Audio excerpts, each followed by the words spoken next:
কচু শাক অনেক মজা, তাই তো আজকে নিয়ে আসছি আমি কচু শাক ভর্তা। আসসালামু আলাইকুম, আমি রিশা, ওয়েলকাম মাই চ্যানেল।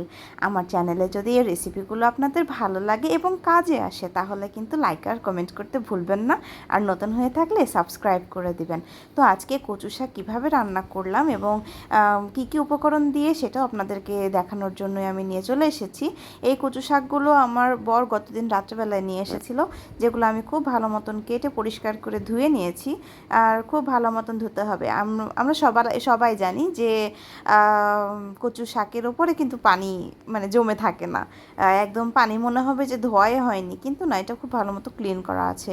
প্রথমে মনে করেছিলাম প্রেশার কুকারে কিন্তু আমার কচু শাকগুলো আটবে না, কিন্তু পরে দেখলাম যে না, আমার প্রেশার কুকারের মধ্যে একদম নিচে চলে গেছে, মানে সেগুলো তো একদম কমে যায়, সেদ্ধ হলেই কিন্তু কমে যায়। আমি প্রেশার কুকারে মাত্র একটা সিটি দিয়েছি, তাহলে কি একদম সুন্দর মতন মিক্স হয়ে যাবে। এরপরে কি দিলাম, ওর মধ্যে মরিচ, কাঁচামরিচ, পেঁয়াজ এবং রসুন দিয়ে সিদ্ধ করে নিয়েছি, এবং সিদ্ধ করা কচু শাকগুলো একটু ডাল ঘুটনি দিয়ে ঘুটে নিব, তাহলে কি হবে যে খুব সুন্দর লাগবে। এবার তেলে দেওয়ার জন্য এখানে নিয়েছি রসুন, পেঁয়াজ, একটা শুকনো মরিচকে একদম কেটে নিয়েছি, এবং তেজপাতা, এগুলো সব কিছু একসাথে করে খুব ভালো মতো ভেজে নিব। ভেজে নিলে কিন্তু খুব ভালো একটা স্মেল দিবে। আপনারা চাইলে পাঁচফোড়ন খেতে পারেন, এর মধ্যে দিতেই পারেন, আমি খাই না তাই আমি আজকে স্কিপ করে দিয়েছি। এরপরে কচু শাকগুলো আমি এখানে দিয়ে দিলাম। খুব ভালো মতো নাড়াচাড়া করতে হবে, কিন্তু মানে একদম তেল ওপরে চলে আসা পর্যন্ত এই হচ্ছে কি শাকটাকে খুব ভালো মতো নাড়তে হবে, তাহলে দেখবেন যত নাড়বেন তত টেস্ট বাড়বে।